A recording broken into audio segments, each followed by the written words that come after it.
Chapter 5. From the Mouth of a Frog. Alex was no longer in her bedroom. She was falling into a world of light. She fell farther and farther, faster and faster. She was dizzy and scared. She screamed out for help, but couldn't hear her own voice. Would she ever stop falling? Was she going to die? Was she dead? She wondered if she would ever see her family again. She could hear birds chirping and trees blowing in the wind. The noise seemed to get closer and closer, but she just kept falling and falling, not knowing where she was falling to. Ouch, Alex said, hitting the ground. Her impact was hard enough to hurt, but not hard enough to seriously injure her.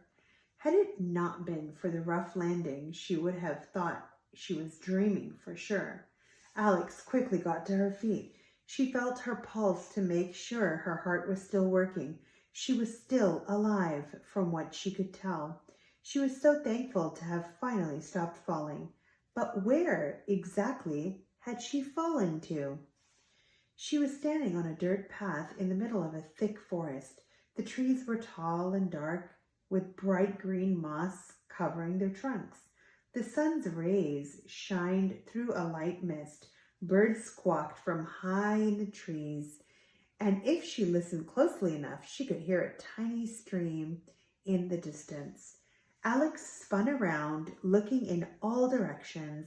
Her breathing increased as she took in her new surroundings. Was she overreacting or not reacting enough to what had just happened? And what exactly had just happened? She looked up to see if there was an opening she had fallen through, hoping to see some sort of window into her bedroom, but all she saw were tree branches and the sky above her. Where am I? She asked herself. As if he had fallen right out of the thin air, Connor landed hard on the ground beside his sister. He was pale and screaming, and his limbs were stretched out in all directions. Am I alive? Am I dying? Am I already dead? He asked from the ground with his eyes tightly closed. You're alive, Alex told him. She had never been so happy to see him. Alex, is that you? Connor asked. He slowly opened his eyes, one at a time, and looked around.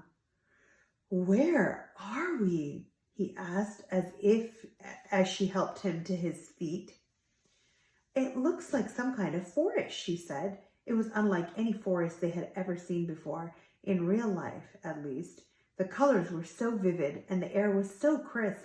It was as if they had fallen into a painting Alex was positive she had seen before. Look, Connor said, pointing at the ground, all of our pencils. The path was littered with the pencils Alex had been dropping into the book all week. She also found her school bag and a few of her dirty socks in the middle of the mess.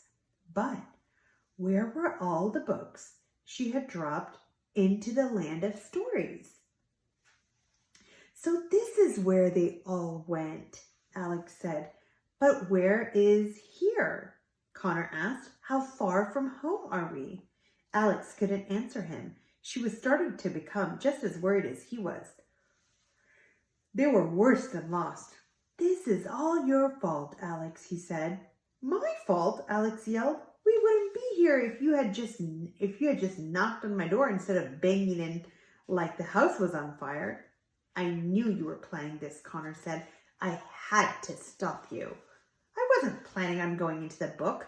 I was just testing it out, Alex explained. You didn't have to follow me here. Oh, sure. Was I just supposed to leave you in the book by yourself? He exclaimed. What was I supposed to tell Mom when she got home? Hi, Mom. Hope you had a good day at work.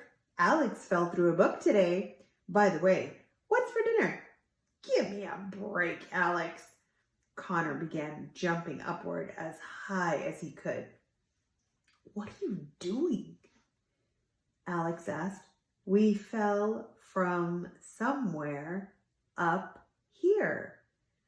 There's got to be a way back. he said, but all his jumping was pointless.